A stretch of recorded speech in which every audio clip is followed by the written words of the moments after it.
नमस्कार, आप देख रहे हैं प्रभात खबर। मैं हूं रजनीश आनंद।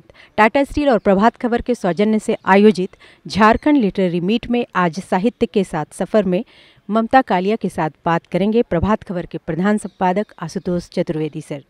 इस बातचीत में ममता जी अपने साहित्यिक सफ़र और आज के साहित्य पर बातचीत करेंगी। तो आइए चलिए देखते हैं ये खास इंटरव्यू। नमस्कार। दूसरे सत्र में आप सभी का स्वागत है, अभिनंदन है।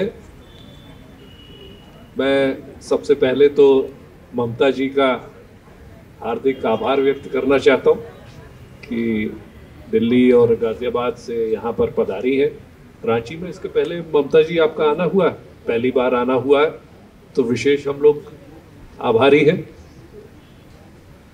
आप सभी लोग ममता जी से परिचित हैं, जानी मानी साहित्यकार है। 3 दशकों का लेखन जो है मुझे याद पड़ रहा है और 200 से ज्यादा कहानियां इनकी। और कौन सा ऐसा पुरस्कार है जिससे इनको सम्मानित न किया गया हो। आप साहित्य का कोई भी नामचीन पुरस्कार का जिक्र करें तो ममता जी को उसको पुरस्कृत किया गया है। और हिंदी साहित्य की जितनी विधाएं हैं, चाहे वो निबंध हो, कहानियां हो, उपन्यास हो, कविताएं हो, संस्मरण हो, सब में ममता जी का योगदान रहा है। मैं ममता जी से बात कर रहा था और ये याद दिला रहा था कि 3 दशक पहले मुझे उनके इलाहाबाद के घर में जाने का सौभाग्य प्राप्त हुआ और मैं उस समय बहुत ही माया में पत्रकार हुआ करता था, ट्रेनी जर्नलिस्ट जैसी स्थिति थी, जूनियर सब एडिटर जिसे कहते हैं शुरुआती दौर की। तो मैं घर पे गया हूँ, ममता जी से भी मुलाकात हुई है, रविंद्र जी से भी बहुत हुई है और उनसे पॉलिटिकल चर्चा भी बहुत हुई है। और हमारे एक एडिटर थे, मित्र हमारे तो है बाबूलाल शर्मा जी, उनके माध्यम से ही ये सौभाग्य मुझे मिला है। तो ये आज हम लोगों के सौभाग्य की बात है कि बातचीत के लिए मुझे यह अवसर मिला है।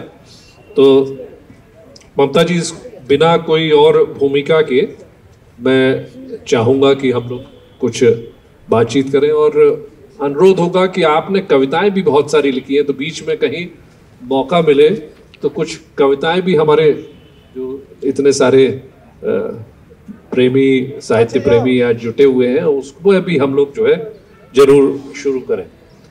तो ये मैं जानना चाहता हूँ, आप 16 साल की थी तब से आपने लेखन शुरू कर दिया। ये बड़ा चुनौतीपूर्ण है। बहुत सारे युवा साथी भी हम लोग यहाँ पर मौजूद हैं और छोटे छोटे से नए जो टेक्नोलॉजी के हैं उस पर लिखते भी रहते हैं और आप लगातार लिख रही हैं, विभिन्न विधाओं में लिख रही हैं और बड़ा उत्कृष्ट लिख रही हैं। तो ये प्रेरणा कहाँ से मिली, ये ऊर्जा आपको कहाँ से आई, इस पर थोड़ा सा प्रकाश डालें।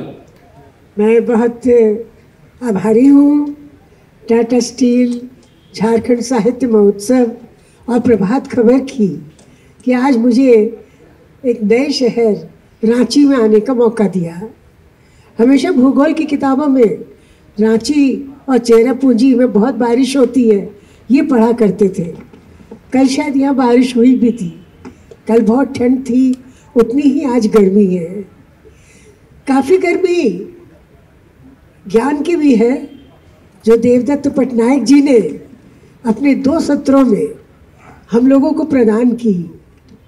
और वाकई में उनकी बातें जब सुन रहे थे तो लगा कि जीवन में सबसे ज़्यादा अच्छा जो होगा वो ये कि अपरिग्रह हो, कैवल्य वाली स्थिति। वो हमें समझा रहे थे और उनको समझाने का तरीका इतना चित्रात्मक था कि मुझे लग रहा था मैं अभी की अभी दीक्षा ले लूँ। अब आशुतोष जी ने मुझे वापस दुनिया में लौटाया है। इस समय आशुतोष जी हमारी बिरादरी के हैं क्योंकि पत्रकारिता और साहित्य का बड़ा अभिन्न रिश्ता होता है।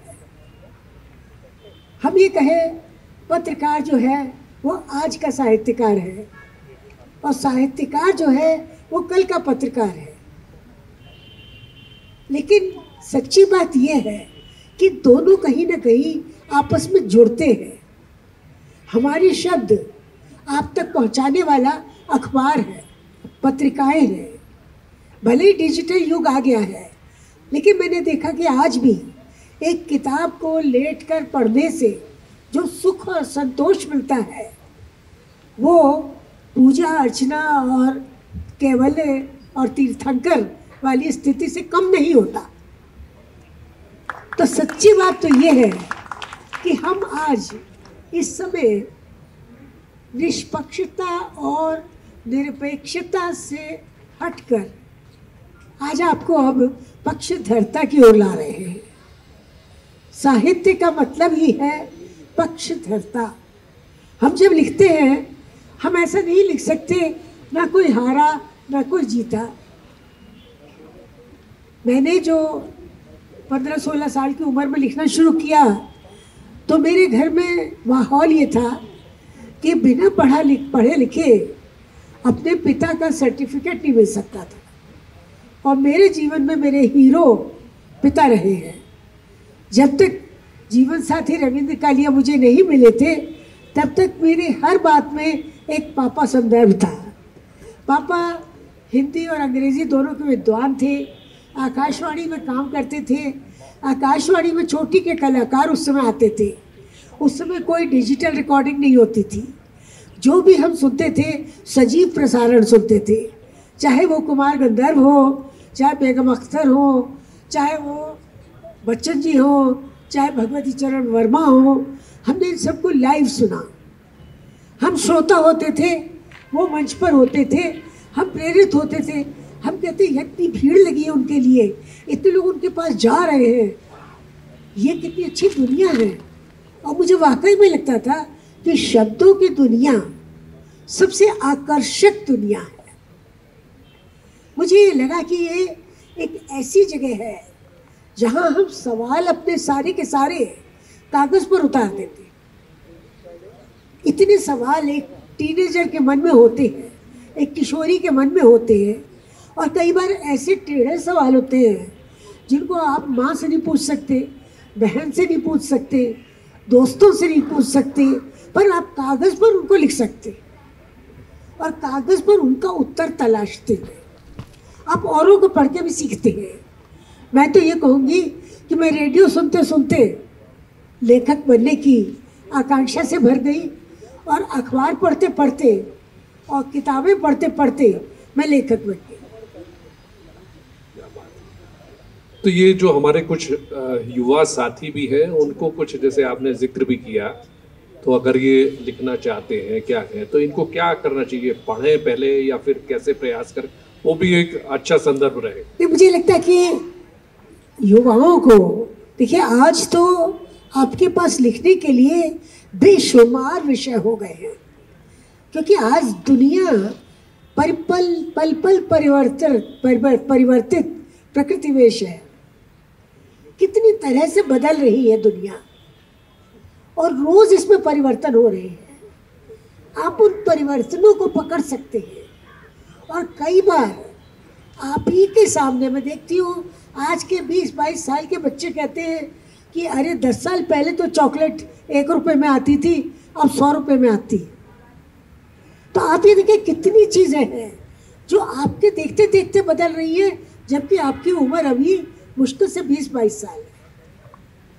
तो ऐसे परिवर्तनकामी समय में लिखने के लिए बहुत विषय है और सारे विषय हार जीत के नहीं होते हैं। हम जब कहानी लिखते हैं तो उसमें कोई दंगल नहीं होता है। हाँ, ये ज़रूर है कि एक जगह जाकर चीज़ें एक तर्क ढूंढती हैं। जैसे मान लीजिए आपने ले लिया, मैंने अभी उस दिन मेरी बात हो रही थी, एक लड़की कोटा में पढ़ती है, उसने मुझे फ़ोन किया। अक्सर लड़कियां मुझे फ़ोन करती रहती हैं, बच्चे अपनी समस्या बताते हैं, क्योंकि मैं शिक्षा जगत से भी जुड़ी रही हूँ। तो उस लड़की ने कहा कि एक लड़के से मेरी बहुत अच्छी दोस्ती थी, लेकिन ममता जी आज मेरा दिल टूट गया। आज जब मैं मूवी गई तो वो किसी और लड़की के साथ मूवी देख रहा था। अब कितनी बारीक सी बात है ये, कितनी छोटी सी बात है, कितनी इनोसेंट सी बात है ये कि एक लड़का कैंटीन में आपके साथ बैठता है, क्लास में आपके साथ बैठता है, नोट्स आपके साथ एक्सचेंज करता है और मूवी किसी और के साथ जा रहा है। और तब मैंने उस लड़की को बताया, मैंने कहा तुम अपनी व्यथा को एक कहानी में लिखो। मैंने उसे ये बताया, देखिए हमारे पास कोई बहुत बड़े बड़े प्रश्न नहीं होते कहानी में, हम बहुत बड़ी बड़ी अंतर्राष्ट्रीय समस्याएं नहीं हल करते हैं, लेकिन हमारे निज के दुख होते हैं।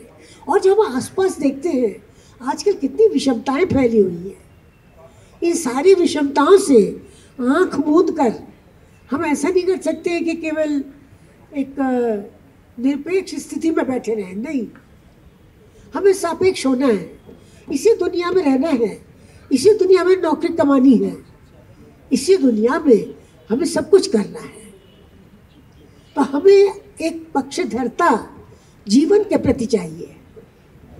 और मैं ये सोचती हूँ कि जब लिखें तो कोशिश ये करनी चाहिए हमें कि हम निराशावादी ज़्यादा न लिखें। मुझे लगता है ये बहुत बड़ा एक दायित्व है, एक बड़ी जिम्मेदारी है लेखक की कि कम से कम वो निराशावादी ना लिखे। मैं कभी काफका पढ़ती हूँ तो मैं बड़ी निराश होती थी। मैंने कहा ये क्या कि आप पढ़ रहे हैं और आपको लगे कि आप तो कॉकरोच में बदल गए, ये मुझे नहीं अच्छा लगता। मैं सोचती हूँ कि लेखन आपके अंदर ऊर्जा पैदा करे, कुछ ऑक्सीजन दे, ऐसा नहीं कि वो कार्बन डाइऑक्साइड से मार दे आपको। तो लिखने में सबसे बड़ी चीज़ ये है कि एक आशा की किरण ज़रूर होनी चाहिए, ऐसा मेरा अब तक का मानना है। ममता जी, एक रचना धर्मता पर जो बात चल रही है तो मैं जानना चाहूँगा, जब आप कहानी लिखती हैं तो निष्कर्ष को ध्यान में लिखती हैं या पात्रों का चयन होता है फिर उसके बाद में वो निष्कर्ष तक पहुँचता है? क्या होता है, क्या किस तरह से करती है? जी, बात तो आपकी बहुत अच्छी है, लेकिन वही है कि दोनों सिरों पर खुल रही है, ऐसी बात है ये। देखिए कई बार ये होता है कि कोई परिस्थिति हमारे सामने आती है, जैसे मेरी एक कहानी है जांच अभी जारी है। मेरी ही एक सहेली थी जो बैंक में असिस्टेंट मैनेजर थी और वहाँ एक छोटा सा उसने एडवांस लिया था, अग्रिम राशि ली थी। वो कोई LTC नाम की एक व्यवस्था होती है जिसमें आप किसी जगह घूमने जा सकते हैं सरकारी खर्चे पर। उसने पैसे लिए थे और जब उसे जाना था टिकट भी आरक्षित हो गई, लेकिन उसके पिता को हार्ट अटैक हो गया तो वो लोग नहीं जा पाए। और वो 8-10 दिन तक पिता की सेवा में लगी रही और ऑफिस को बता नहीं पाई। अब उस समय मोबाइल फ़ोन नहीं होते थे, जबकि ये कहानी है कि आपने खट से मोबाइल से मैसेज कर दिया। वो बता नहीं पाई, वो लगातार ICU में अपने पिता की सेवा में लगी रही। मैनेजर उससे खार खाता था। मैनेजर ने उसके ऊपर करप्शन का, क्या होता है वो अमानत में खयानत है ना, वो अमानत में खयानत का उसके ऊपर आरोप लगा दिया और उसको रिटन चार्जशीट दे दी। चार्जशीट उसकी जोनल ऑफिस कानपुर से आई। उसके बाद जो जांच चली, अब सोचिए चंद रुपयों की बात थी, चंद सैकड़ा रुपए थे जो मिले थे उसको। खाली माँ बाप और बेटी 3 को जाना था घूमने के लिए। तो जो जांच चली उसमें कई हजार रुपए खर्च हुए। पूरा एक 3 लोगों का की जांच समिति बनी, सरकारी बैंक की मैं बात कर रही हूँ। और वो जांच चलती रही और जो जांच अधिकारी थे वो लड़की क्योंकि अविवाहित थी, यंग थी, उस लड़की को लगातार जांच के लिए कभी वो होटल में बुलाते थे, कभी ऑफिस में बुलाते थे और उसको हर तरह से प्रताड़ित किया। मैं आपको बता नहीं सकती कि उसे शारीरिक रूप से भी प्रताड़ित किया। और वो कहानी मैंने लिखी, जांच अभी जारी है। और वो जांच किसी निष्कर्ष तक नहीं पहुंची, जांच चलती रही, फाइल मोटी होती गई, लड़की दुबली होती गई। तो ये एक परिस्थिति है, यहाँ कोई निष्कर्ष नहीं है। निष्कर्ष मैंने यही लिखा, बहरहाल जांच अभी जारी है। और कई बार ऐसा होता है चीज़ें अनिर्णित छोड़ दी जाती हैं। जब मैंने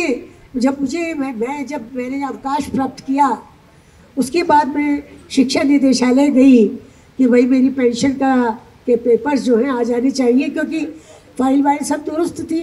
मैं तो खुद प्राचार्य थी, तो फाइल पूरी दुरुस्त थी और भेज दी गई थी। तो वहाँ मुझे जवाब मिला कि आपकी फाइल खो गई है, फाइल ही नहीं है आपकी यहाँ पर।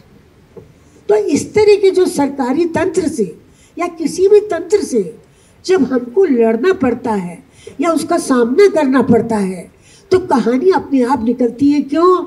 क्योंकि वियोगी होने से केवल कवि नहीं होते, कहानीकार भी हो जाते हैं। ये बात ये सब कहने की बात है कि वियोगियों का पहला कवि आ से निकली होगी तान, आ से कहानियां भी निकलती हैं। और कितनी बार होता है, मेरी न जाने कितनी अविवाहित सहेलियां हैं जो बताती है कैसे एक जरा सी बात से और रिश्ता बिगड़ जाता है। आपका प्रेम चल रहा है, किसी बात पे अचानक तुनक मिजाजी हो गई। अब वो तुनक मिजाजी ऐसी होगी जैसे बस छूट गई, अगली बस आई ही नहीं जीवन में। अब देखिए इसको क्या कहेंगे आप। कहानी की स्थितियां बड़ी पेचीदा हैं और दिन पे दिन समय पेचीदा होता जा रहा है। मैं यही कहूँ। जी, बड़ी दिलचस्प बात की ममता जी। जब ये चर्चा चल रही है, मेरी ऐसी जानकारी है कि जब आप रवींद्र जी से मिली थी और आप उस समय कहानियां और ये सब लिखा करती थी, तब उन्होंने कुछ ऐसी चुनौती कुछ की कि कविता वगैरह, उसके बाद ही आपने कुछ इस तरह का किस्सा है कि कविता लिखना कुछ चुनौती के रूप में स्वीकार किया और उसके बाद में आपने अनेकों कविता लिखी। जरा उसका बताएं, जिक्र करें कि किस तरह से आप कविता की तरफ हुई और फिर उसके बाद में कुछ कविता की लाइनें भी मैं सुनना चाहूँगा। जीवन में कोई ना कोई ऐसा क्षण होता है जब आप अचानक एक चुनौती को स्वीकार कर लेते हैं। कई बार आप लेट गो करते हैं। अब कई बार अब कोई मुझे कहे कि यहाँ से वहाँ तक जंप करके दिखाओ, मैं कहूँगी नहीं, हारी, मैं पहले हार मान लूँगी। लेकिन जब रवि मुझे मिले तो मेरी उम्र 24 साल की थी। मैं दिल्ली यूनिवर्सिटी के एक कॉलेज में लेक्चरर थी। मेरे अंदर भी बड़ी अकड़ थी दिल्ली यूनिवर्सिटी के होने के नाते। रवींद्र उस समय कोई सरकारी नौकरी करते थे, मिनिस्ट्री ऑफ एजुकेशन में भाषा नाम की पत्रिका निकलती थी। चंडीगढ़ की पंजाब यूनिवर्सिटी में आचार्य हजारी प्रसाद द्विवेदी ने एक गोष्ठी रखी थी, कहानी सवेरा, 30 जनवरी 1965। उसमें मैं गोष्ठी में गई थी। मुझे हजारी प्रसाद द्विवेदी जी का टेलीग्राम मिला था। मेरे पिता क्योंकि खुद साहित्य प्रेमी थे, उन्होंने कहा बहुत अच्छा है, तुम ज़रूर जाओ। उस दिन इतवार था तो मैं शनिवार को चली और मैं इतवार को वहाँ पहुँच गई। सुबह सुबह पंजाब यूनिवर्सिटी में गोष्ठी हुई। वहाँ मंच के ऊपर डॉक्टर नामवर सिंह अध्यक्षता कर रहे थे, मोहन राकेश थे, कमलेश्वर थे, राजेंद्र यादव नहीं गए थे, और गंगा प्रसाद विमल थे, रविंद्र गालिया थे, अनीता राकेश थी और परेश थे। ये सब लेखक थे। मैंने पर्चा पढ़ा था आज की कहानी, क्योंकि देखिए कहानियों में भी काफ़ी बदलाव आते रहे हैं। हर 10 साल में कहानी बदल जाती है, हिंदी कहानी बदल जाती है हर दशक में। मैंने पर्चा तो कहानी पर पढ़ा, लेकिन मेरी पहचान एक कवि के रूप में थी, और वो भी अकवि के रूप में। वो अकविता का दौर था। उस समय भारतवर्ष में एलन गिन्सबर्ग आए थे, एब्सर्ड पोएट्री के चैंपियन, और पीटर ऑर्लोस्की, ये तो भारत आए हुए थे। इन्हीं के साथ मुझे लगता है कि ड्रग्स भी आई, कि भाई ड्रग लेना एक फैशन हो गया कवियों के बीच में। तो हम भी धड़ल्ले से कविता लिखते थे, और कविता लिखने में देखिए श्रम भी नहीं लगता था ज़्यादा। आपको गुस्सा आया और आपने लिख दी, 20 कविताएं तो एक गुस्से में लिख देते थे। तो बहुत कविताएं लिखी, और बहुत वो जिसे क्या कहना चाहिए, आज की भाषा में कहें तो सुपर हिट थी। और गुस्सा लोगों को ज़्यादा आकर्षित करता है। प्रेम कविताएं तो सभी लिखते हैं, जब 16 साल के हो जाते हैं प्रेम कविता तो सभी लिखते हैं। तो मैंने प्रेम से कभी शुरू नहीं की। मैं जब 16 साल की थी कविताएं लिखती थी, तब भी मेरी गुस्से की होती थी कविता, क्योंकि प्रेम बहुत जीवन में देर में आया। अब जब हम वापस आ रहे थे तो रवि भी उसी बस में थे और इत्तेफाकन एक ही सीट पर बैठने की जगह मिली हमें। 2 सीट बस में थी और रवि ने मुझसे सबसे पहले छूटते ये कहा कि आप बस कविता वविता ही लिखती हैं क्या, आपको कभी कहानी लिखने की नहीं सूझी? अब मुझे बड़ा बुरा लगा, मैंने कहा नहीं। और कहते आप कहानी पढ़ती भी नहीं है क्या? क्योंकि मैंने उनकी कहानी की तारीफ में कुछ नहीं कहा था। वो तब तक काफ़ी अपने को हरफन वाला समझते थे और उनकी 9 साल छोटी पत्नी कहानी धूम मचा चुकी थी और मैंने 9 साल छोटी पत्नी पढ़ी हुई थी, पर मैंने कहा ये कोई विवाहित आदमी है और मेरा विवाहित आदमियों में कोई दिलचस्पी नहीं थी मेरी। मैं अपने आप को बहुत ही एलिजिबल किस्म की मेडन समझती थी। तो रवि ने जो ये कहा कि आप कविता वविता लिखती है, जो वविता शब्द उन्होंने कहा वो मेरे कलेजे में तीर की तरह लगा। तो मैंने बड़ी ऐंठ है उनसे बात की मैंने, और मैंने कहा मैंने पूरा विश्व साहित्य पढ़ा हुआ है और वो भी अंग्रेजी में। मैंने कहा आपने तो हिंदी में पढ़ा होगा। फिर हम लोग बातें करने लगे। अब वो जिन लेखकों की बातें कर रहे थे वो फैशनेबल किस्म के लेखक थे और वो बहुत गहराई वाले लेखक नहीं थे। उनकी कथा गुरु मोहन राकेश थे और काफ़ी देर तक हमारी झड़प चलती रही, काफ़ी देर हम चुप भी रहे। लेकिन फिर जब तक दिल्ली आई बस जब तक, तब तक झगड़े के बीच में ही हम लोगों को हेमिंगवे मिल गए। अब अर्नेस्ट हेमिंगवे मेरे प्रिय लेखक थे उस समय और रवि को भी हेमिंगवे बहुत पसंद थे। और इत्तेफाक ये था कि हेमिंगवे की कहानियों के जो डायलॉग मुझे याद थे वो उन्हें भी याद थे। What did one wall say to the other? जैसे neither Mick nor his big hand listened to her when she asked him to keep his hand away. तो ये सारी बातें हम लोगों को एक थोड़ा सा कॉमन ग्राउंड दे गई। जब हम दिल्ली पहुंचे तो मुझे वाहन ही ना मिले शक्तिनगर जाने के लिए अपने घर, और रवि तब तक रुके हुए थे और रवि ने मेरे पास आकर मुनादी की कि लगता है रात सड़क पर बितानी पड़ेगी। और मेरी समझ में ये नहीं आया कि ये भविष्यवाणी वो अपने लिए कर रहे हैं कि मेरे लिए कर रहे हैं कि रात सड़क पर बितानी पड़ेगी। उसके बाद हम लोग ऐसे ही एक खाली ऑटो खड़ा था वहाँ पर, बहुत ठंडा था, बहुत ठंड थी। 30 जनवरी, ये 31 जनवरी की बात हो गई, तो 30 जनवरी की रात की बात है। और हम रात भर फिर उस ऑटो में बैठे बातें करते रहे और मेरी अटैची चीन की दीवार की तरह हम दोनों के बीच में रखी हुई थी। लेकिन बात करते करते हम लोग की दोस्ती हो गई। और उस ज़माने में फ़ोन वोन तो होता नहीं था। कॉलेज में प्रिंसिपल के ऑफिस में फ़ोन रहता था। प्रिंसिपल बड़ी शक्की किस्म की औरत थी और रवि ने मुझे कॉलेज में फ़ोन किया और कहा कि शाम को कनॉट प्लेस आओ तुम। तो मैं चली गई कनॉट प्लेस। हमारे घर में कभी भी लड़का लड़की दोस्ती को कभी हुआ नहीं माना गया कि हमको छुप के या झूठ बोल के जाना पड़े। हमने बता दिया हम जा रहे हैं रविंद्र कालिया। मेरे पिताजी ने कहा कि हाँ उनकी कई कहानियाँ मैंने पढ़ी हैं रविंद्र कालिया की। इस तरह हम मिलते गए और 6-7वें दिन रवि ने कह दिया कि अब हम लोगों को शादी कर लेनी चाहिए।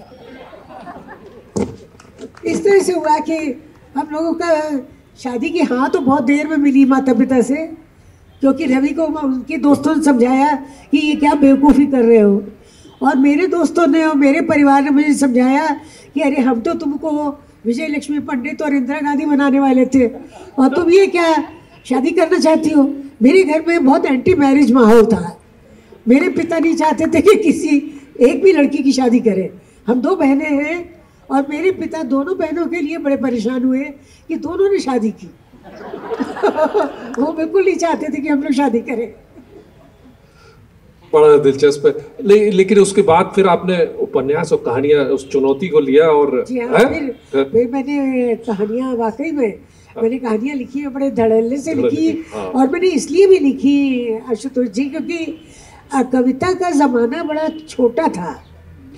कविता का युग एक दशक में इसलिए खत्म हो गया क्योंकि कविता के नाम पर लोग बड़ी जघन्य कविताएं लिखने लगे और देहवादी कविताएं लिखने लगी। श्रीकांत वर्मा जैसे गंभीर लेखक लिखने लगे, क्या मैं पढ़ा रहूं स्त्री की जीव और जान के भूगोल में। अब मुझे बहुत वितृष्णा हुई, मुझे लगा इतनी देहवादी कविताएं और स्त्री को एक ऑब्जेक्ट मानकर लिखना, अरे इसी के विरुद्ध तो सारी लड़ाई है कि स्त्री को ऑब्जेक्ट न माना जाए। तो मुझे बहुत बुरा लगा और मैं खुद कविता से निकलना चाहती थी। तो मैंने कहानियाँ लिखना शुरू किया और मेरे जो भी काम मैं करती हूँ ना, जिसे कहते हैं कि if you like a thing over do it, तो मैंने कहानी में भी यही किया कि मुझे कहानी लिखने में मज़ा आने लगा और फिर मैंने बहुत कहानियाँ लिखी क्योंकि मेरे आसपास इतने सारे विद्यार्थी थे, इतनी सारी समझिए कलीग्स थी, मेरी सहयोगी टीचरें थी, मेरे साथी प्रोफेसर्स थी, तो मेरे पास विषय की कोई कमी नहीं थी। और परिवार में भी थे, अजीब और गरीब लोग थे, तरह तरह के लोग थे। आप खुद ही अपने घर में देखिए, आपकी बुआ, आपकी मासी, आपकी चाची, आपके चाचा और आपके अपने माता पिता और आपके अपनी विसंगतियाँ, ये सारी मिलकर कितने विषय होते हैं। अगर आप लिखें ना, महाभारत में तो एक परिवार की ही कहानी है, अभी जो बता रहे थे वो, और थैंक गॉड कि महाभारत जैसा परिवार हम लोगों के पास नहीं है। इतना ना समझ, भाई आपस में लड़ रहे हैं, भतीजे आपस में लड़ रहे हैं, और मैं तो समझती हूँ कि बहुत ही मूर्ख परिवार था उनका, जो इतना ज़्यादा ज़मीन के लिए लड़ा। और फिर भी जो बारीकियाँ होती हैं स्वभाव की, वो कई बार पिंच करती है और शायद वहीं से कहानी निकलती है। बड़ा दौर बदला है, आपने हर दौर देखा है। नया दौर टेक्नोलॉजी का दौर है, लोग व्हाट्सएप पे रहते हैं, टेक्नोलॉजी पे इंस्टाग्राम बनाते हैं। तो इस दौर की क्या चुनौतियां हैं सब जो है, आप कैसा महसूस करते हैं? क्योंकि आप ही ऐसी है जिन्होंने पूरा वो युग भी देखा है जिस समय एक ही फोन हुआ करता था, हाँ। हर हाथ में। जी आशुतोष जी, हम 2 शताब्दियों के बीच फंसे हुए लोग हैं। हमने 20वीं शताब्दी के 4 शतक नहीं 6 शतक देख लिए, 6 दशक देख लिए, और अब 21वीं शताब्दी के 2 दशक देख रहे हैं। तो जाहिर है कि हम 2 शताब्दियों के बीच के लोग हैं और हमने बहुत परिवर्तन देख लिए हैं। और अब जो डिजिटल युग आया है, टेक्नोलॉजी की इतनी ग्रोथ आई है, तो मेरी रचनाओं में भी उसी तरह बदलाव आ रहा है। मेरा एक उपन्यास है जो केरल में 6 साल से कोर्स में लगा हुआ है, सपनों की होम डिलीवरी, और ये मैंने वाक्य भी जो शीर्षक है ये लिया है डोमिनो से, जिनकी यूएसपी है खुशियों की होम डिलीवरी। मैंने नाम रखा था खुशियों की होम डिलीवरी, तो मेरे बच्चों ने कहा कि वो तुम पे मुकदमा कर देंगे कि तुम उनकी यूएसपी ले रही हो। यूएसपी यूनिक सेलिंग प्रपोजिशन है ना। तो फिर मैंने बदल के उसको सपनों की होम डिलीवरी कर दिया। उसमें यही है कि शादी ब्रेक होती है, सेकंड मैरिज होती है लड़की की, और सेकंड मैरिज में उसका लड़का ड्रग एडिक्ट हो जाता है और कैसे वो बाद में उसको ठीक करती है। ये आजकल की समस्याएं हैं बहुत ज़्यादा यंग जनरेशन की, कि जब वो समस्याओं का समाधान नहीं पाते तो थोड़ा सा वो स्मैक और ड्रग की ओर चले जाते हैं, नशे की ओर चले जाते हैं। और आज के सभ्य वर्ग, तथाकथित सभ्य वर्ग में भी ये है कि अपने को चिल डाउन करने के लिए 1 पैग लेना, 2 पैग लेना विस्की कोई बुरा नहीं समझते। मेरे तो जीवन साथी की किताब ही है गालिब चिट्ठी शराब, जो कि उन्होंने तब छोड़ी जब लिवर उनका खराब हो गया था। लेकिन ये सारी चीज़ें जो हैं, आप प्रगति के साथ साथ ये चीज़ें आती हैं, विकास के साथ विनाश आता है, प्रगति के साथ थोड़ी दुर्गति आती है, लेकिन गति फिर भी रहती है। तो मेरी अभी जो मैं आज जो लिख रही हूँ उपन्यास, उसका अंतिम चैप्टर लिख रही हूँ, वो कोरोना पर है। लेकिन वो कोरोना की विभीषिका पर नहीं है। कोरोना में बहुत लोग मरे, मैं जानती हूँ, पूरे विश्व में मरे, लेकिन मैं कोरोना के सर्वाइवर्स पे लिख रही हूँ, जो जिंदा बच गए, हम जैसे लोग। क्योंकि बहुत से ऐसे लोग हैं जिन्हें कोरोना हुआ लेकिन वो बच गए। तो जो सर्वाइवर्स हैं उनकी कहानी में तो कहने वाला कोई होना चाहिए। उनके बीच में भी कोरोना काल में भी न जाने कितनी मेरे मित्रों ने शादी की, न जाने कितने घरों में बच्चे पैदा हुए। वो 2 साल में जीवन रुक नहीं गया था, थम गया था, थोड़ा सा धीमा हो गया था, लेकिन फिर भी जीवन चलता रहता है। तो इस पर मैं अपना नवीनतम उपन्यास लिख रही हूँ इस समय। कुछ उसका टाइटल शेयर करना चाहेंगे कि अभी? हाँ, उसके टाइटल फिलहाल मैंने लिखा है कोरोना काल की मोहब्बतें। क्या बात है। इस पर आते हैं सर, साहित्य उत्सव अब लगभग हर शहर, बड़े शहर में होने लगे हैं और उसमें आप जैसे यहाँ रांची में हैं तो हम लोगों का ये शुभ अवसर मिला कि आप यहाँ पे पधारी और बातचीत करने का, सुनने का एक मौका मिला। तो इनके उभार को आप किस तरह से देखती हैं? क्या ये कुछ साहित्यिक गतिविधियों में मददगार हैं? इनसे कुछ हो पा रहा है या कुछ और भी हम लोगों को करना चाहिए जिससे कि थोड़ा पठन पाठन का? आशुतोष जी, आपने अपनी स्वागत भाषण में ये साहित्य उत्सव पर कहा था, बहुत ही अच्छी बात कही थी आपने कि किताबों की ओर लोगों को ले जाने के लिए साहित्य उत्सव बहुत बड़ी भूमिका निभा रहे हैं। क्योंकि यहाँ कोई ना कोई स्टॉल ज़रूर प्रकाशक खोलते हैं जहाँ किताबें मिलती हैं। और होता यही है, हमारे ज़माने में भी होता था, जब हम लेखक को देखते थे तो उसकी किताब पढ़ने की इच्छा होती थी। तो साहित्य उत्सव ये बहुत बड़ा काम कर रहे हैं कि वो लेखकों को एक मंच दे रहे हैं। और थोड़े ही सही जो लोग आते हैं उनको कम से कम एक जिज्ञासा होती है कि देखें आखिर ये क्या लिखते हैं। अगर किताब बहुत मोटी ना हो तो वो खरीद भी लेते हैं, क्योंकि तनवंगी किताबें जल्दी बिकती हैं और वो फिर पढ़ी भी जाती है, क्योंकि वो एक बैठक में आप पढ़ लेते हैं। मैं कोशिश करती हूँ मेरी कोई किताब मोटी ना हो। और आप ये देखिए, साहित्य उत्सव की दूसरा बहुत बड़ा योगदान साहित्य उत्सव का ये है कि आपको साहित्य की ओर उन्मुख करते हैं। देखिए, एक ज़माने में मेला लगता था तो माता पिता बच्चों को, लड़कियों को, लड़कों को मेले में जाने से रोकते थे कि अरे क्या है, मेले में जाओगे तुम मौत का कुआं देखोगे, बंदर का तमाशा देखोगे, झुल्ली खरीदोगे, हार खरीदोगे, पैसा खर्च करोगे, कोई ज़रूरत नहीं जाने की, मेले में जाके बिगड़ जाते हैं। साहित्य उत्सव ऐसा मेला है जहाँ माता पिता आपको जाने से रोकते नहीं है। आपके कॉलेज के भी प्रिंसिपल आपको रोकेंगे नहीं अगर आप ये कहेंगे आप इस पुस्तक समारोह में जा रहे हैं या साहित्य समारोह में जा रहे हैं।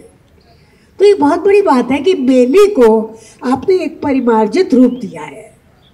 और इस मेले में पुस्तकों से, क्योंकि ये संबंध है, पढ़ने से संबंध है। आज जो पढ़ने की संस्कृति इतनी कम होती जा रही है, आपने अभी बात की थी इसकी अपने भाषण में, कि वाकई में आज हालत ये है कि अगर कोई बुक बड़ी बोरिंग है तो हम लोग बुक बंद करके फेसबुक खोल लेते हैं और फेसबुक पर हम लोग घंटों बिताते हैं, पर पुस्तक को हम 5 मिनट नहीं देते। तो साहित्य उत्सव हमको फेसबुक से वापस बुक की ओर ले जाते हैं। मैं ये मानती हूँ कि ये बहुत ही स्वस्थ बात है। और जो यहाँ बैठे सुन रहे हैं, अगर उनमें से 10% भी किताबें खरीदे तो ये बहुत बड़ी बात है। और ये परिवर्तन इसी तरह आएगा। देखिए, जो गोरख पांडे ने कहा था, समाजवाद बबुआ धीरे धीरे आई, वही बात है ये। वो तो ये कहता था ना, न रूबल से आई न डॉलर से आई, समाजवाद बबुआ धीरे धीरे आई। तो वही बात है कि परिवर्तन आएगा तो किताबों से आएगा, विचारों से आएगा। हर समय हम अध्यात्म की बातें नहीं कर सकते हैं। अध्यात्म की बातें सुनने में बहुत अच्छी लगती हैं, उनका पालन हम नहीं कर सकते हैं। और वाकई में मैंने अभी जब बोल रहे थे, पटनायक जी बोल रहे थे, उस समय मेरे मन में तुरंत एक कहानी आई कि मैंने देखा है एक अरबपति आदमी को मैंने देखा पटना में, इतनी मेहनत करते हुए खाना खाते थे, जब उनके माथे पर पसीना आ जाता था टेंशन के मारे, तनाव के मारे। और वो जब नाश्ता हमारे साथ सुबह कर रहे थे तो मैंने देखा हम लोग तो चीज़ भी खा रहे हैं, मक्खन भी खा रहे हैं, ब्रेड भी खा रहे हैं उनके साथ, और वो एक सूखा जला सूखा टोस्ट खा रहे थे और काली चाय पी रहे थे। तो मुझे लगा ये इतनी मेहनत करते हैं, इतना करोड़ों कमाते हैं, इनके घोड़े दौड़ते हैं मुंबई में रेस में, और ये इतनी मेहनत करते हैं, आपाधापी करते हैं, पसीना आ जाता है इनको बार बार, यानी इनका ब्लड प्रेशर भी हाई है, और खाने के लिए उनको एक जला टोस्ट और काली चाय। अरे इतना तो तुम 2 रुपये कमाओगे तो भी खा पा जाओ।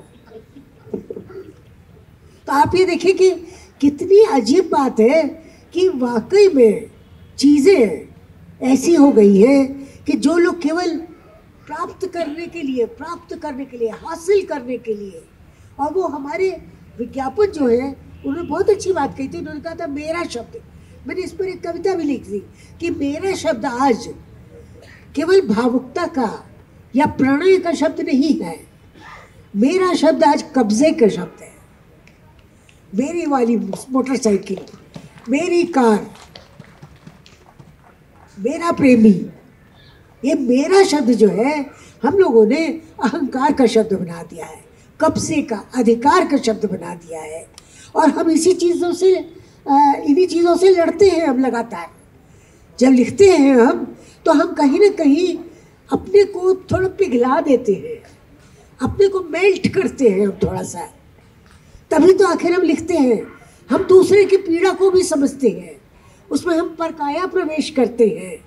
अगर हम अपनी पीड़ा लिख रहे हैं साथ में दूसरे की भी तो लिख रहे हैं, भाई उसको हमसे क्या शिकायत है। पात्र एक नहीं होता है, कहानी में कई पात्र होते हैं और हर पात्र को आपको समझना पड़ता है। भले ही हम पक्षधरता ले, लेकिन साथ ही साथ हमें एक एंगल लेना पड़ता है और हमें समझना पड़ता है, क्योंकि कोई भी चीज़ मानवीयता के विरुद्ध नहीं हो सकती। लेखन का ये पहला गुण है कि वो कभी भी मानवीयता के विरुद्ध नहीं जाएगा।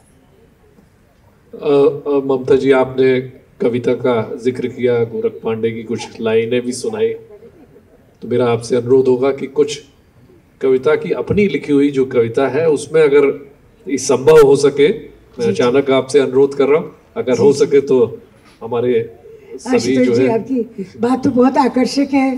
कविता मैंने बहुत लिखी है कविताएं, लेकिन मेरी दिक्कत ये है कि मुझे याद नहीं रहती, मैं ज़्यादा देखती हूँ। अगर मैं आपको सुना सकती हूँ तो है। एक छोटी सी कविता है जो दार्जिलिंग जाते हुए रास्ते में मैंने लिखी थी।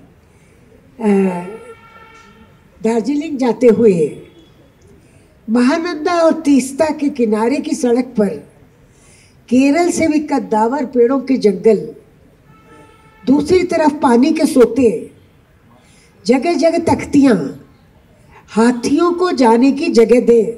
वहाँ हाथी बहुत जाते हैं वहाँ महानंदा की तरफ। जलाशय बहुत गहरा है, सावधान।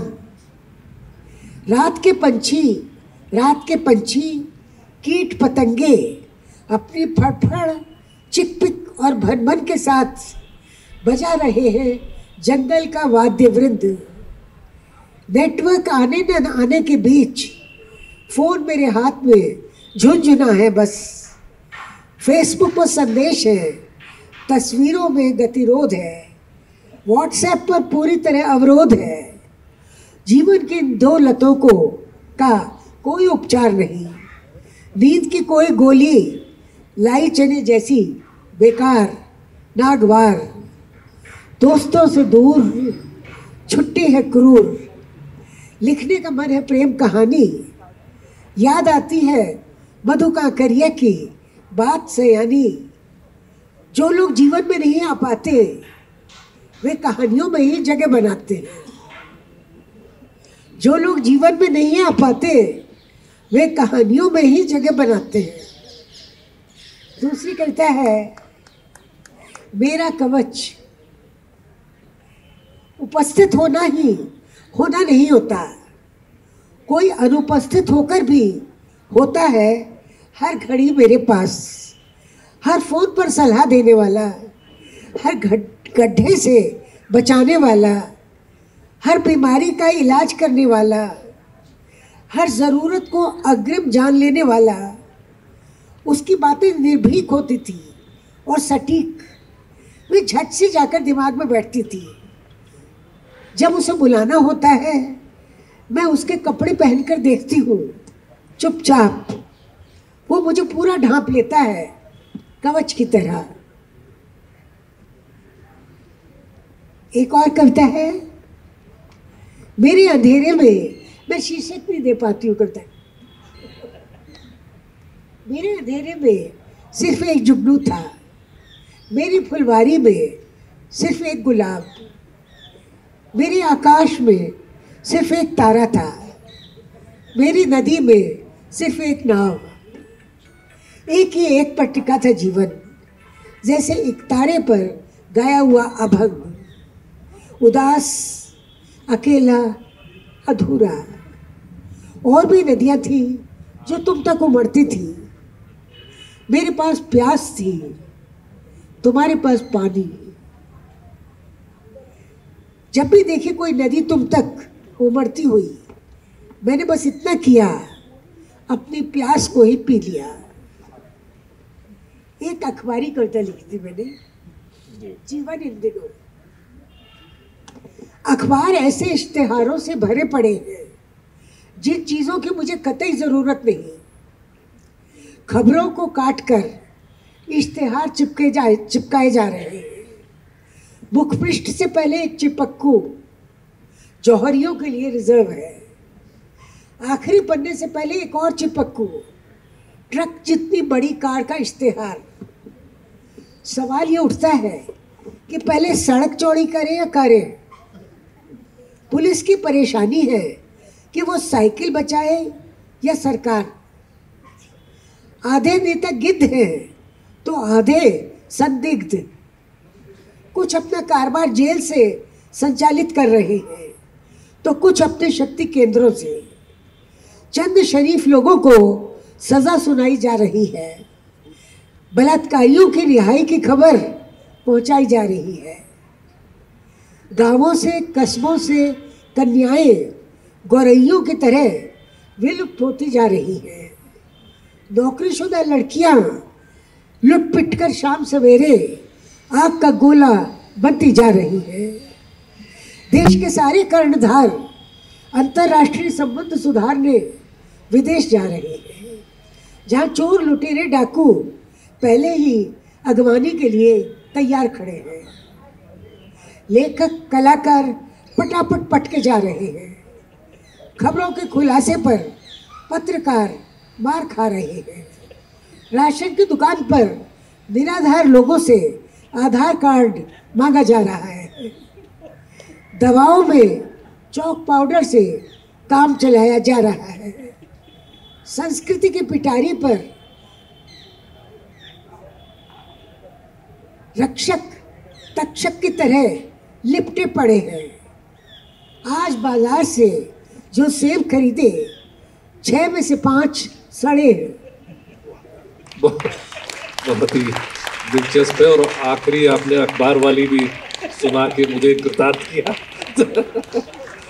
अब कुछ सवाल जवाब मैं चाहूँगा कि ऑडियंस से, और हमारे जो इतने और ही लोग आए हैं साहित्य में दिलचस्पी रखने वाले, तो वो अगर कुछ ममता जी से कुछ सवाल पूछना चाहें तो निश्चित रूप से ममता जी उसका जवाब देना चाहेंगी। जी, आप एक तो आइडेंटिफाई कर दें, अपने नाम बता दें और फिर सवाल सीधा पूछें।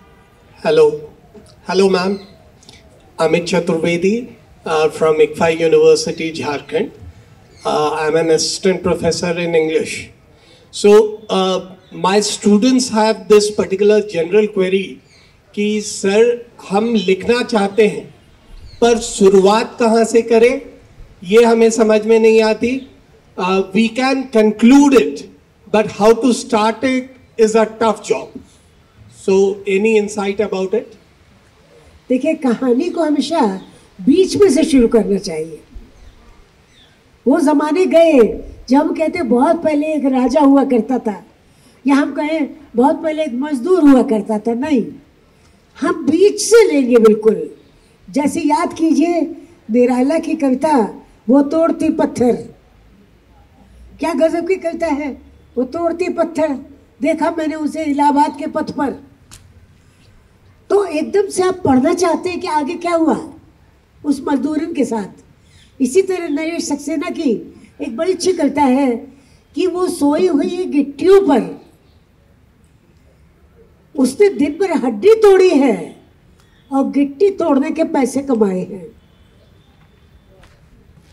कितनी बड़ी बात है ये, हड्डी तोड़ती है तब जाके गिट्टी टूटती है, और वो सोई हुई निश्चित उन्हीं गिट्टियों के ऊपर सोई हुई है मजदूर। इसी तरह कहानी को जब बीचों बीच शुरू करते हैं, रागे राघव की गदल कहानी याद कीजिए, बिल्कुल बीच से शुरू होती है। पुराने लेखक जो थे वो इस गुर को ज्यादा अच्छी तरह समझते थे। आज के नए लेखक भी जो नई वाली हिंदी वाले हैं वो भी बीच से शुरू करते हैं। जैसे मैंने पढ़ी थी बागी बलिया किताब पढ़ी थी सत्या व्यास की, तो मैं सोचती थी जरूर इसमें बलिया में जो स्वाधीनता संघर्ष था वो होगा, बिल्कुल नहीं। उसमें दो दोस्त हैं और वो बलिया के हैं, और वो कैसे अपने जीवन में कभी तिकड़म तो कभी प्रेम दोस्ती, और एक लड़की से उनकी दोस्ती है, क्या जोखम वो उठाते हैं उसके लिए। बिल्कुल चेतन भगत की तरह, जैसे चेतन भगत की कहानी है हाफ गर्लफ्रेंड, उसमें वो आम के पेड़ पर चढ़ जाता है। अरे आम का पेड़ तक कमज़ोर होता है, उस पर चढ़कर आप लड़की की खिड़की में कूद ही नहीं सकते है ना। तो इसी तरह का बागी बलिया में मैंने देखा कि बहुत बढ़िया उन्होंने दो दोस्तों की कहानी ली है। कभी वो साइकिल पे जा रहे हैं, कभी वो एक दूसरे के ऊपर लद के जा रहे हैं, और कहानियाँ थोड़ी सी हल्की होनी चाहिए, मतलब बहुत बोझिल नहीं बनानी चाहिए। मुझे आज भी ये लगता है कि कहानियाँ थोड़ी थोड़ी सी जापानी और अमेरिकन कहानियों जैसी होनी चाहिए। वो लोग कहानी लिखते हैं जब आपके ऊपर कोई वजन नहीं डालते हैं, मोमेंट्स लेते हैं, क्षण लेते हैं, ऐसे लम्हे लेते हैं जिन लम्हों के बारे में आप लिखना चाहते हैं। अभी एक बहुत प्यारी बात आपको बता रही हूँ, सच्ची बात है, आप चाहे तो लिखिए, मैंने नहीं की अभी तक कहानी, मुझे लगा मैं हैंडल नहीं कर पाऊंगी आपको। मैं बिल्कुल बिल्कुल जैसे कहते कि विषय सौंप रही हूँ। एक हमारे मित्र थे इलाहाबाद के, बहुत अच्छे लेखक थे और बहुत अच्छे छायाकार थे, लक्ष्मीधर मालवीय है। वो जापान में रहते थे, उन्होंने जापान जाके एक और शादी कर ली। वो एक अलग कहानी है कि उनका यहाँ परिवार में बहुत, हिंदुस्तानी परिवार ने बहुत दुख पाया। चलिए, लेकिन जापानी पत्नी भी बहुत अच्छी थी उनकी, मैं मिली उससे। पत्नी उनसे बहुत छोटी थी क्योंकि वो उनकी स्टूडेंट थी जिससे उन्होंने शादी की। 2 बच्चे भी हो गए। अब लक्ष्मीधर जी की तबीयत खराब रहने लगी तो उन्होंने अपनी पत्नी को बड़े कूल तरीके से समझाया। बोलते थे वो बड़ा खूबसूरत तरीके से बोलते थे, और धीमे धीमे बोलते थे वो, और बात को बड़ा समझा कर बोलते थे, क्योंकि जीवन भर उन्होंने ओसाका यूनिवर्सिटी में प्रोफेसरी की थी। तो वो जानते थे, धीमे धीमे इसलिए बोलते थे कि जापानी छात्रों को हिंदी पढ़ाना जरा ठहरे का काम है भाई, वो भाषा समझेंगे तभी तो बात समझेंगे आपकी। तो धीमे धीमे वो समझाते थे। पत्नी भी जापानी थे लेकिन जानती थी हिंदी। वो पत्नी से कह रहे थे, कहते थे कि देखो जब मैं मर जाऊं, जापान में कोई ऐसा नहीं है जुलूस लेके निकलते हैं जैसे हिंदुस्तान में पूछा जाता है कि भाई उसके फ्यूनरल में कितने लोग आए, जैसे ये कोई जुलूस होता है या खेल होता है इस तरह। वहाँ इस तरह से नहीं होता है। तो उसने कहते को जब मैं मर जाऊँ तो तुम ऐसा करना कि एक उनके घर में एक पुशकार्ट थी जिसमें वो लोग घास वास फेंका करते थे। कहते मुझे पुशकार्ट में डालना तुम, क्योंकि मैं बहुत ज़्यादा भारी नहीं हूँ, और पुशकार्ट को लेके ग्रेवयार्ड तक जाना, और ग्रेवयार्ड में जाकर तुम वहाँ पर जैसे लिफ्ट का बटन होता है, वहाँ एक लिफ्ट होती है जो नीचे ले जाती है शव को। उन्होंने कहा मेरे शव, तुम एक बटन दबा देना, शव नीचे चला जाएगा। उसके बाद तुम इंतज़ार मत करना, वो अपने आप दफना देंगे, दफना देंगे। वहाँ पर स्टाफ अलग होता है और तुम बच्चों को लेके घर आ जाना। अगर बच्चे सो रहे हो तो उनको डिस्टर्ब मत करना, तुम अकेली चली जाना, तुम अभी जवान हो, तुम ये काम कर सकती हो। अब मैंने उनके निधन के बाद मेरी ये हिम्मत नहीं हुई कि मैं उनकी पत्नी से पूछूं कि क्या उसने उसी तरह से शब्दाह किया था। और देखिए ये कितनी मार्मिक बात है, एक आदमी अपने शब्दाह का भी पूरा इंतजाम समझा के जा रहा है। वही है जैसे यहाँ आजकल मैंने पढ़ा है उदय प्रकाश की एक कहानी में है कि वो छप्पन तोले की करधनी या कौन सी कहानी उसकी है ना, उसमें ये है कि एक बूढ़ी है, वो एक अंधेरे कमरे में रहती है नीचे, और वो बहुत लकड़ियाँ इकट्ठी करती रहती है। पता चले वो अपने दाह कर्म के लिए इकट्ठी कर रही है। लेकिन मुझे इस तरह की कहानियों से थोड़ा डर लगता है, इसलिए मैंने नहीं लिखी, क्योंकि मैं विषमता को क्रूरता की हद तक नहीं ले जा सकती। मुझे ये अच्छा लगता है कि कहानी पढ़ के आपके अंदर जीने की आकांक्षा हो और आप कुछ खुश और हल्के हो। मुझे न जाने क्यों वो साहित्य मनहूस लगता है जो आपको लगातार निराशा की ओर धकेले। ये मेरा अपना तरीका है। मुझे तो और इतनी चीज़ें हैं आपको निराश करने वाली, इतनी महंगाई है, इतनी रुसवाई है, इतनी उदासी है, उस सब के बीच में आप साहित्य को भी ऐसा बना दो तो ये तो बहुत गलत बात है। लेकिन मैंने तुमको वो विषय बता दिया। नमस्ते मैम, मेरा नाम शांभवी है और मैं central university of Jharkhand mass communication की छात्रा हूँ। तो मेरे दो सवाल हैं।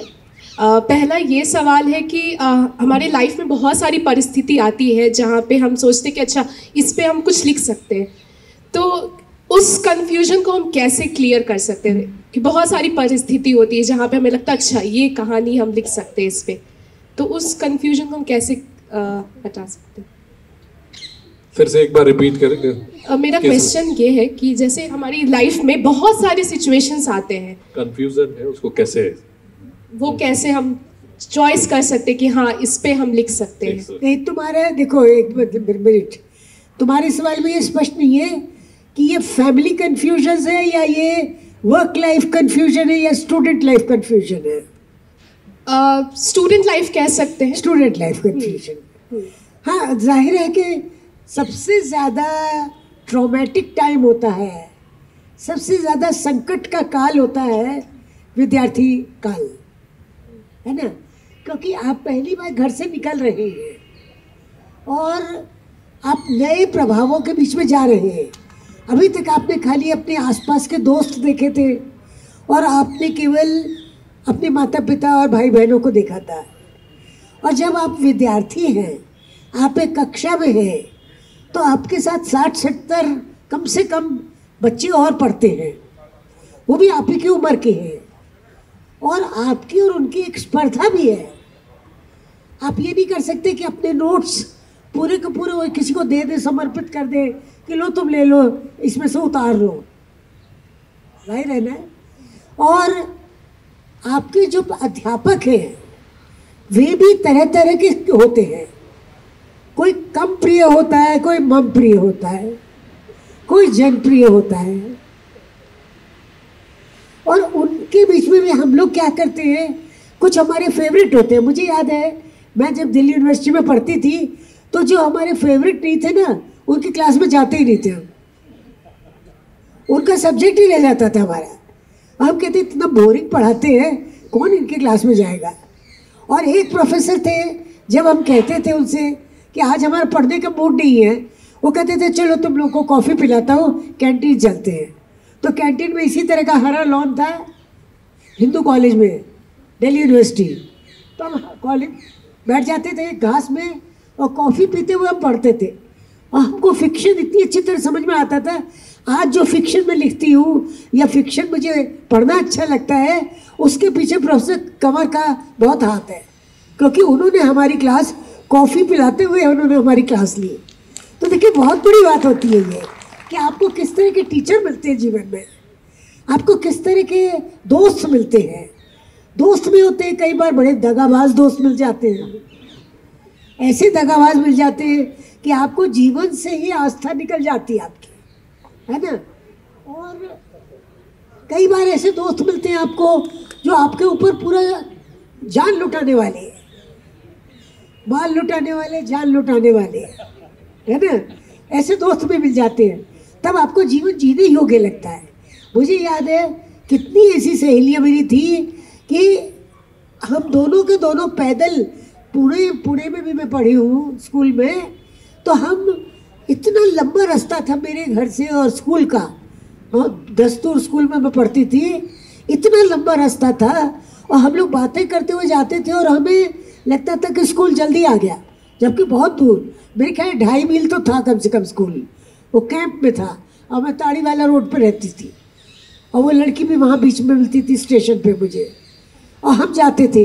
तो देखिए ये जो परिस्थितियाँ हैं जो आप कह रही हैं वो बहुत ही कॉम्प्लिकेटेड होती है, आसान कुछ भी नहीं रहता है। एक बार बड़े हो जाओ ना, 5 साल के हो जाओ, स्कूल में जाने लगो, तब परिस्थितियाँ इतनी खिलंदड़ी नहीं रहती है, इतनी आसान नहीं रहती है, और उन्हीं के बीच में से देखो हम रास्ता निकालते हैं, तभी तो आज इतनी बड़ी हो गई, है ना।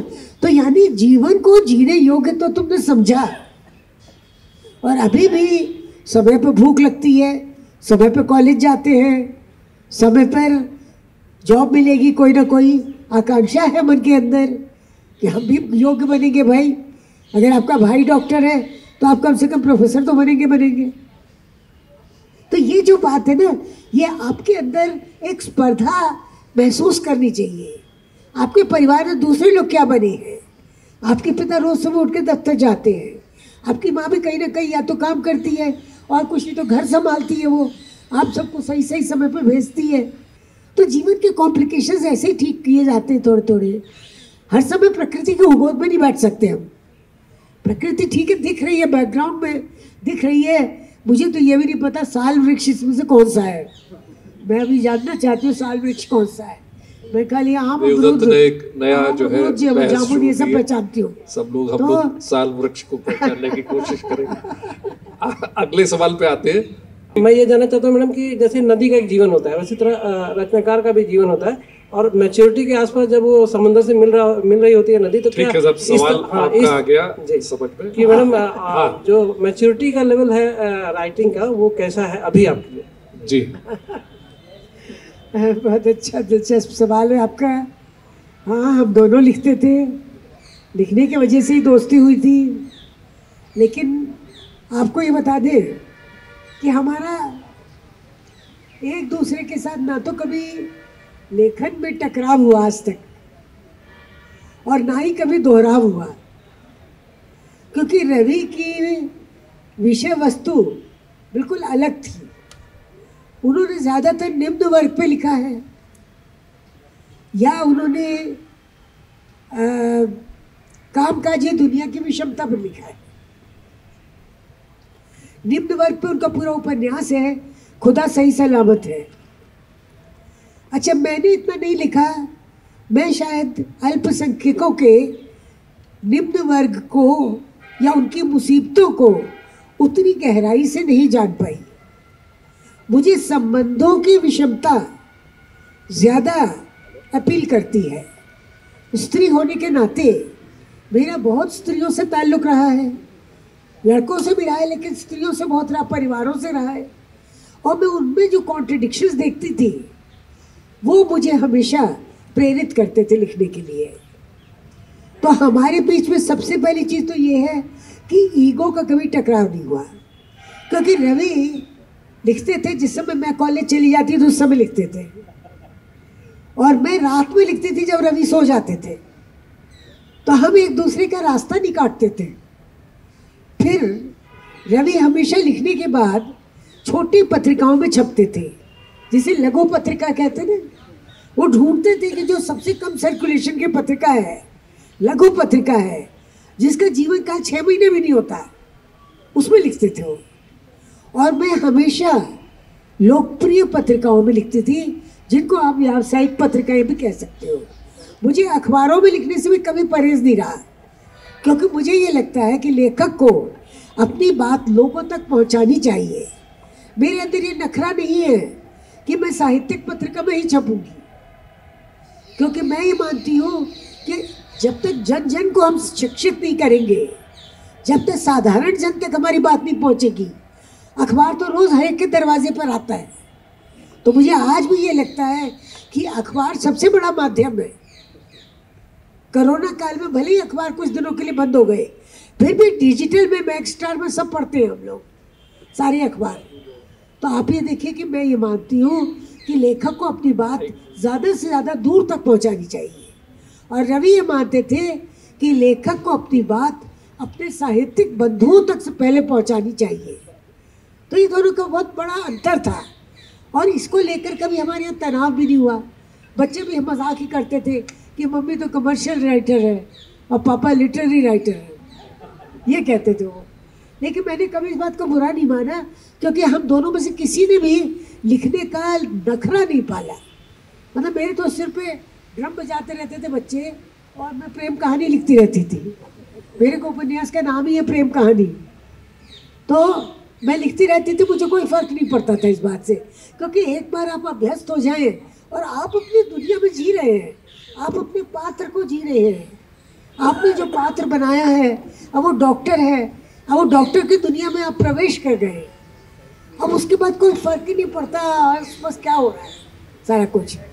मेरे साथ तो मेरी मदर इन लॉ भी रहती थी, जिन्हें चाई जी कहते हैं पंजाबी में। रवि की माता जी मेरे साथ रहती थी। तो हमारा ऐसा प्रेम विवाह है कि जिसके लिए अब मैं शेष कथा जो किताब लिख रही हूँ, रवि कथा का दूसरा भाग, उसमें मैं यही लिख रही हूँ कि पता नहीं लैला के कोई सास थी कि नहीं, लेकिन हम लैला मजनू के बीच में सास जरूर थी। और इसलिए आप सोच सकते हैं, दो संस्कृतियाँ अलग अलग थी।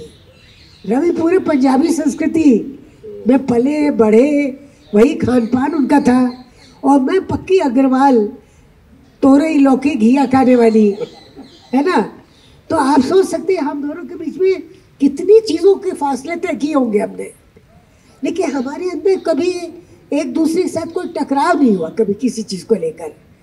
इन बातों को लेकर थोड़ी सी ज़्यादा मुझे एडजस्टमेंट करनी पड़ी, लेकिन लेखन की दुनिया में हमारे बीच में ज़रा सा भी कोई अंतर नहीं था। बाकी रवि बड़े खुश होते थे जब कोई कहता था रवि से कि ममता परिवार के विरुद्ध कहानियाँ लिखती है, विवाह के विरुद्ध लिखती है, आपको कैसा लगता है? तो रवि कहते थे ये बातें मुझे मेरे कपड़ों को भी नहीं छूती, क्योंकि ममता एवरेज पुरुष के बारे में लिखती है और मैं एवरेज नहीं हूँ। क्या बहुत बहुत धन्यवाद ममता जी। आपसे बातचीत का सिलसिला जारी रहेगा। अभी बहुत सारे लोगों के सवाल हैं, मुझे लगता है कि वहाँ पे जो हमारा अलग शेल्फ है, क्योंकि अगले सत्र का समय हो गया और उसका हम लोगों को सम्मान करना चाहिए।